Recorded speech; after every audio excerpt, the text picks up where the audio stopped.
Hello, this is Peter Baxter, editor of Developmental Medicine and Child Neurology. It's a huge privilege to start the year by introducing this podcast in which we'll be discussing the paper Recognizable Phenotypes Associated with Intracranial Calcification, written by John Livingston, Stavros Divaros, Marjo van der Nap, and Yannick Crow, which is in the January 2013 issue. It'll be discussed by Dr. John Livingston, who's consultant paediatric neurologist at the General Infirmary, Leeds, in the UK, who's the first author, and Professor Thierry Friesman, who is the Director of Paediatric Neuroradiology at Johns Hopkins, USA, and Dr. Andrea Peretti, who's a paediatric neurologist at Johns Hopkins, USA. Can we start with you, please, John, to outline the paper and its background? Yes. The paper began really with my collaboration with Yannick Crow when he was a clinical geneticist working in Leeds, and we were in regular contact to discuss clinical problems and indeed to look at scans. And around 2006, he identified the first 4 genes responsible for Aicardi-Goutieres syndrome. And following on from that, he started receiving an increasing number of scans sent for him to consider doing diagnostic testing for Aicardi-Goutieres syndrome, and we would often discuss these scans together. And it soon became apparent that there were many different radiological phenotypes associated with intracranial calcification, and that there were many scans that we felt clearly weren't typical of Aicardi-Goutieres syndrome, but it wasn't clear what they were. And so we began to look at them a bit more systematically. We then set up a study through the British Paediatric Neurology Surveillance Unit, which was asking for clinicians in the UK to report cases of Aicardi-Goutieres syndrome or congenital infection like scans. And that ran over a couple of years. We didn't, in fact, get very many patients recruited to that study. I think it was around 18 in total. But during those 2 years, we had received approximately 50 or 60 other scans from other sources. And so we were getting quite a large number of scans with calcification. The other important player in this work is Marjo van der Nap. And as with many other pediatric neurologists and geneticists, we were very impressed with her work and what she had achieved through adopting a systematic approach to the radiological phenotyping. And we felt there was some merit in doing this for calcification. So we contacted Marjo and discussed this, and eventually we met up and looked at many of the scans together, and we devised a scoring system to report the scans. We decided to use 2 different databases, a scoring system looking at MR features and a scoring system looking at the calcification features. And this paper really is the result of the first 119 patients, the first few years of that study. Thierry and Andrea, would you like to comment, please? Yeah, maybe I can start. My name is Thierry Huisman, and I'm the pediatric neuroradiologist. And first of all, I would like to congratulate John with his marvelous work. I had the pleasure to review it, and I learned a lot from the paper. I also think it is a wonderful continuation of this extreme important work which has been started as early as in 1991 by Marjo van der Nap together with Jaap Valk at that time, her mentors. And looking at your paper, you have answered a question which I had many times when being a neuroradiologist looking at images and thinking this is a very typical distribution of calcifications within the brain and this should be classified. I think what you did is exactly what should have been done and will help us significantly in the future. What Marjo van der Nap and Jaap Valk have been doing now for almost 2 decades is indeed studying imaging studies and findings and trying to group them together and say, wow, this is a classification which can be helpful to identify diseases or to put imaging findings together and say this must be a similar or one group of diseases, and then basically work it the other way around and say these are a couple of patients who have similar imaging findings. What is the etiology for this kind of findings? And starting with MR, looking at right matter diseases, this is, of course, the very important and very well expected continuation looking at intracranial calcifications. Reading the paper, I think it would be really helpful if we could also discuss somewhat more detail the classification system. But before John can explain it in some detail again to us, I just also want to bring up that I think it's also important that this is most likely the beginning of a whole new part of research in imaging of intracranial calcifications. I do think at some time point we should also include here some clinical markers like, for example, the temporal evolution of those calcifications. Do they start early? Are they slowly progressive, rapidly progressive? Or are they stable for many years? And in addition to that, we should also include, of course, the age of the child, of the patient, when it starts to occur on imaging. I think those additional data points will even further help to subclassify all these patients. So I think I will give the word now to Andrea Peretti. I just want to congratulate you again. I think it is very helpful, this paper, and I will definitely use it in my daily routine. Every pediatric neuroradiologist should read this paper and should be aware of the fact how important it is to identify the patterns of calcification within the brain. And I give the word to Andrea now. My name is Andrea Peretti. I am a pediatric neurologist. I want first to congratulate you, John, for this very helpful and interesting article. I think this article is important and helpful not only for the diagnosis of the affected children, but it's very important that, as you are pointing out very well in your paper, intracranial calcifications may be acquired or genetic. And making the correct diagnosis, it's important in terms of recurrence risk, genetic counseling, meeting the families after the diagnosis.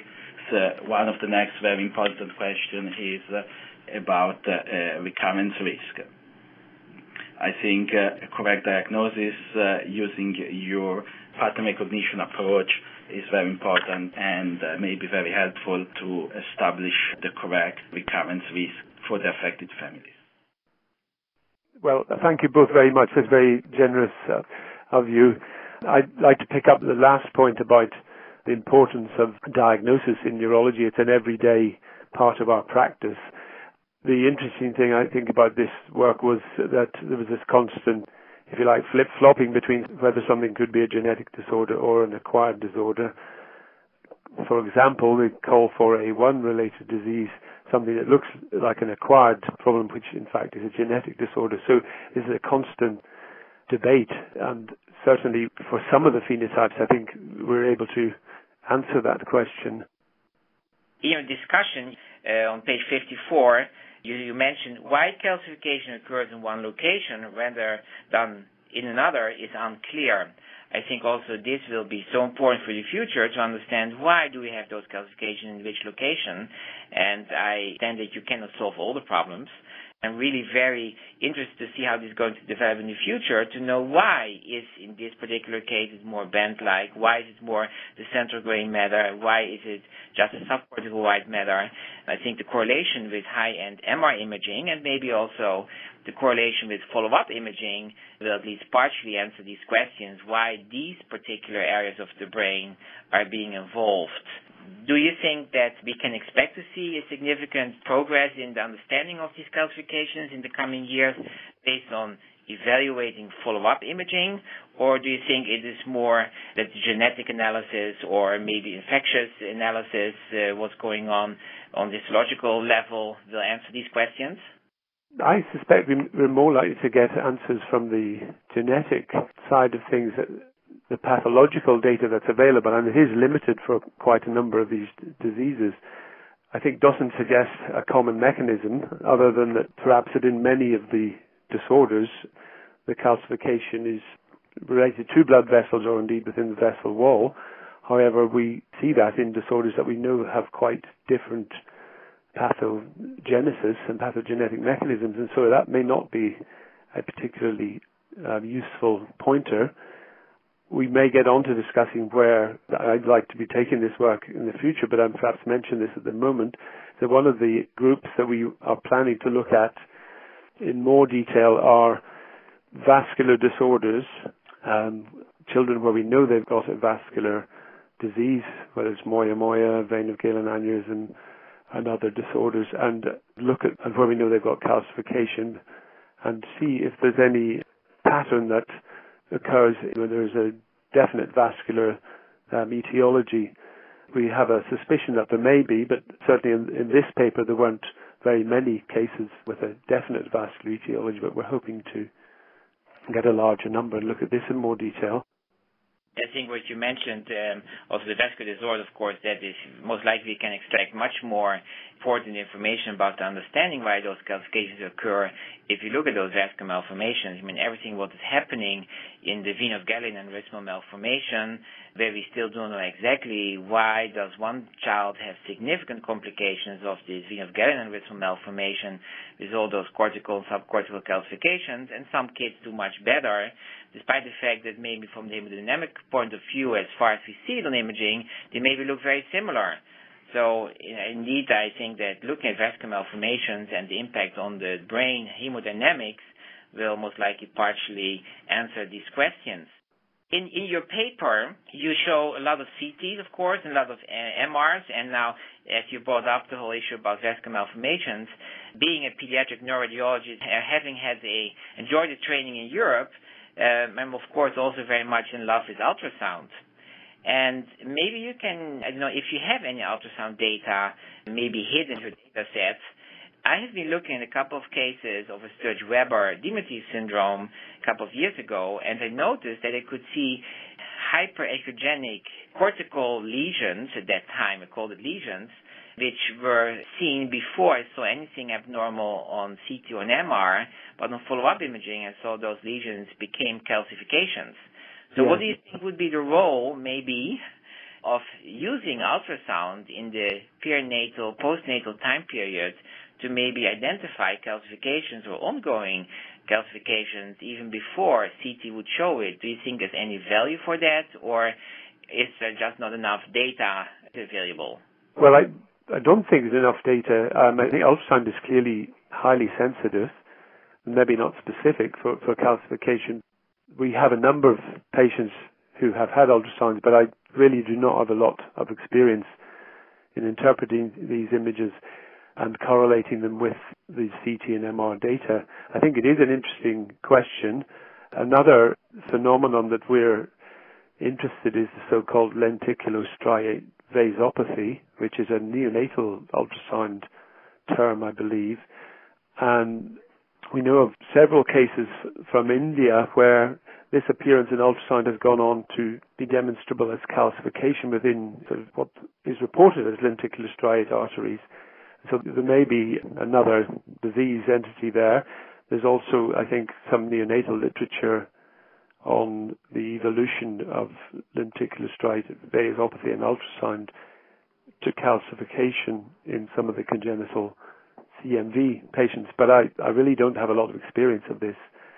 I think it's a good idea to be looking in the neonatal period, and indeed recently a number of patients locally in Leeds have been detected because of ultrasounds. I think what we discussed at the very beginning is you really start as a whole new field of research on these kinds of calcifications and to better understand them. And you see there are many open questions, and it's just, I thought about it during this discussion as you brought it up with the vascular malformations, that maybe you should also include the ultrasound. Indeed, what you said, I see frequently on ultrasound these so-called candlesticks in the basal ganglia. We say nowadays we call it fancy mineralizing vasculopathy. But when I'm honest, I don't know exactly what we're looking at. We just know there's some calcium depositions over there, and sometimes I see them on follow-up imaging, and sometimes they disappear. And I think also there, what you said before, a lot of research is here to be done and to be worked on, and maybe even gives us earlier, more sensitive information next to the CT and MR imaging. Very exciting, and just opened a whole new research field, I think. I would just give maybe two additional suggestions for possible following studies. The first one, from a technical point of view, we discussed CT, we discussed ultrasound. maybe consider the role of gradient echo sequences like susceptibility-weighted imaging, which we are increasingly using, and we know that it is highly sensitive for calcifications. And the second one, you already mentioned that you want to look at wider spectrum of etiologies. I think you are acknowledging at the beginning of the method section that in this article there is some selection bias due to your and Yannick interest in Aicardi-Goutieres syndrome, and it will be extremely helpful to include a wider group of etiologies which may also cause calcification. Yes, I'm in total agreement with that, and that's what we hope to do. Both, I think, highlighted one of the practical issues, which is that many patients these days don't have CTs unless there's some specific thought that it may be going to add some more information. And so I agree completely that we need to do more work looking at the role of the gradient echo and susceptibility-weighted MR images, and indeed, if we can, to compare not just the sensitivity, but their ability to show patterns with what can be seen on CT. I think there are practical problems because of the fact that so many children these days don't have CTs. And in fact, one of the groups that we would really like to get more data on are the congenital infections, but they're very, very rare in a child with congenital infection, at least in the UK, that has a CT these days, and often they're quite reluctant to have one if they've already had an MRI scan. So we've got really quite small numbers of congenital infections at the moment. We have been collaborating with colleagues in Egypt who not only have many interesting genetic diseases, but also clearly still have more congenital infection. And so we're hoping that we may be able to increase the number of congenital infection cases that we have. I think listening to you, we should consider telling everybody who's listening here to this podcast to submit all cases with calcifications. Yes. That you send them to Leeds, and that you are going to set up a whole database. I don't know if you want this, but something I think to consider, indeed, to have a multi-center collection of data. Yes. We are suffering from exactly the same issue. I don't see that many calcifications per week, and indeed, most of the time we go to MR. And if you do not have the susceptibility-weighted imaging or high-end imaging, you can easily miss them.